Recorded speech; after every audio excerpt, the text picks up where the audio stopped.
Hey guys, welcome back to my channel. আমি মামতাজ চলে এসেছি একটা নতুন ভিডিও নিয়ে। আর আজকের ভিডিওতে শেয়ার করব DIY স্কিন কেয়ার ভিডিও।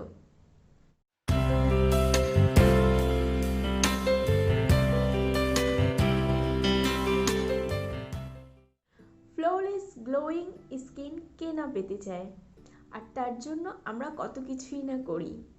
দামি দামি ব্র্যান্ডের cream, lotion, facial oil, facial face pack এগুলো লাগাই আর গুচ্ছে টাকা খরচ করি। কিছু কিছু ভালো ভালো ব্র্যান্ডের প্রোডাক্ট ইউজ করলে রেজাল্ট পেলেও প্রোডাক্ট শেষ, তো রেজাল্টও জিরো।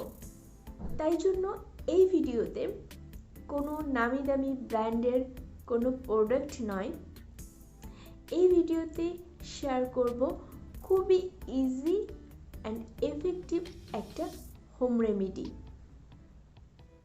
যেটা খুব সহজেই আপনি বাড়িতে বসেই বানিয়ে ফেলে আর সেটা স্কিনে অ্যাপ্লাই করে স্কিনকে গ্লোয়িং বানাতে পারবেন। স্কিন হবে টাইটেন আর বয়সের ছাপটা তো পড়তেই চাইবে না। তো আজকে আমি যে রেমেডিটা নিয়ে কথা বলছি সেটা মাত্র দুটো জিনিস দিয়েই আমরা বানিয়ে ফেলতে পারবো। তো আর সেগুলো আমরা আমাদের কিচেনেই পেয়ে যাব। আমাদের কিচেনে এমন অনেক জিনিস আছে যেগুলো আমরা হেয়ার কেয়ার বা স্কিন কেয়ারের জন্য ইউজ করতে পারি, কিন্তু সেগুলো ব্যবহারের নিয়ম বা সঠিক পদ্ধতি আমরা জানি না, তার জন্য ইউজও করতে পারি না। তো আমি দুটো জিনিস মাত্র কিচেন থেকে নিয়ে এসেছি, আর এই দুটি উপাদানই কম বেশি প্রত্যেকেরই কিচেনে থাকেই। তাই এই স্কিন কেয়ার রেমেডিটা ইউজ করার জন্য আপনাকে কোনো মার্কেট বা শপে দৌড়োদৌড়ি করতে হবে না, বা এই প্রোডাক্ট ওই প্রোডাক্ট নিয়েও মাথা ঘামাতে হবে না। আপনার স্কিন টাইপ নিয়েও চিন্তার কোনো প্রয়োজন নেই। সব স্কিন টাইপের মানুষেরাই এই রেমেডিটাকে ইউজ করতে পারবেন। তো এই রেমেডিটা বানানোর জন্য আমার একটু সহজ যে উপাদান লাগছে সেটার একটা হচ্ছে দই।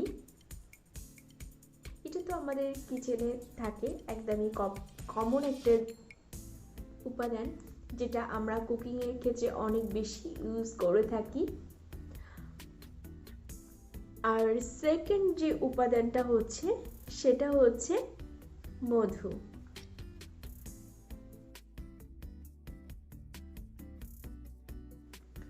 তো এখানে আমি নিয়ে নিচ্ছি 1 চামচ দই,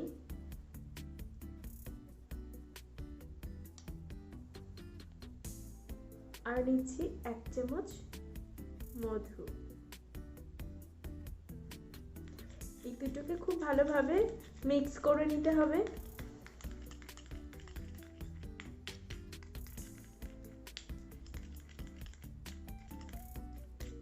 খুব ভালোভাবে মিক্স করে নেওয়ার পর এটা ফেসে অ্যাপ্লাই করে মাসাজ করতে হবে।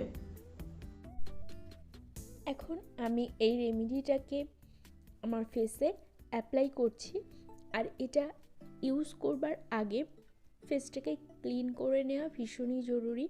তো আমি ফেসটাকে খুব সুন্দরভাবে ওয়াশ করে এসেছি, আমার ফেসটা একদম ক্লিন আছে, আর ক্লিন ফেসেই আমি এই রেমেডিটাকে ইউজ করছি। এটা খুব ভালোভাবে ফার্স্ট ফেসে লাগিয়ে নিতে হবে, তারপর সার্কুলার মোশনে খুব আলতোভাবে ফেসে ম্যাসাজ করতে হবে। এই রেমেডিটা আমাদের স্কিনকে সফট, গ্লোয়িং আর টাইট বানাতে সাহায্য করবে। স্কিনে কোনো রিঙ্কেল আসতে দেবে না। তো এটা আমরা মাত্র 2 মিনিট ম্যাসাজ করব। চাইলে আমরা এটা 5 মিনিটও করতে পারি, 10 মিনিটও করতে পারি, কোনো সমস্যা নেই। আর যদি 2 মিনিট ম্যাসাজ করার পর 5 মিনিট স্কিনে রেখে দেওয়ার পর তারপর আমরা ফেসটাকে ক্লিন করি, আমরা সেটাও করতে পারবো। আর যদি হাতে সময় কম থাকে তাহলে পরে 2 মিনিট ম্যাসাজ করলেই হয়ে যাবে। আর এটা এভরিডে করা যেতে পারে। তো আমার ভিডিও যদি আপনার ভালো লাগে তাহলে আমার ভিডিওতে করে দেবেন একটা লাইক। আর আমার চ্যানেলে যদি ফার্স্ট টাইম এসে থাকেন, আমার চ্যানেলটি যদি এখনও পর্যন্ত সাবস্ক্রাইব করে না থাকেন, তাহলে প্লিজ আমার চ্যানেলটিকে সাবস্ক্রাইব করে নেবেন। আমি আমার চ্যানেলে skin care, hair care, makeup related video upload করে থাকি। আপনি যদি এইসব বিষয়গুলোতে ইন্টারেস্টেড হয়ে থাকেন তাহলে প্লিজ আমার চ্যানেলটিকে সাবস্ক্রাইব করে নেবেন। আর সাবস্ক্রাইব বাটনের পাশে থাকা বেল বাটনটিকেও প্রেস করতে একদমই ভুলবেন না, তাহলে আমি যখনই ভিডিও আপলোড করব আপনার কাছে নোটিফিকেশান পৌঁছিয়ে যাবে। তো এখানে আমার ম্যাসাজ করা হয়ে গেছে। ফেসটাকে প্লেন জল দিয়ে ধুয়ে নিয়েছি। আমি কোনো ফেস ওয়াশ বা সোপ ইউজ করিনি ফেসটাকে ক্লিন করার সময়। তো শুধু নর্মাল জল দিয়ে ফেসটাকে ধুয়ে নেওয়ার পর লিপ বাম আর ময়শ্চারাইজার লাগিয়ে নিয়েছি। আমার আজকের ভিডিওটি এতটুকুই। দেখা হচ্ছে আপনাদের সঙ্গে নেক্সট ভিডিওতে। Take care and bye by.